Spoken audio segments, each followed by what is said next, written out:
próxima estación, Los Molones.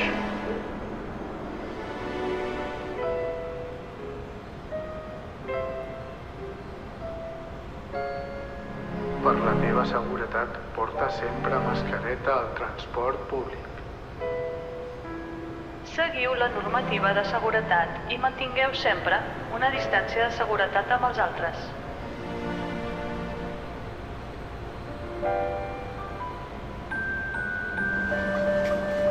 Atenció, tancant portes.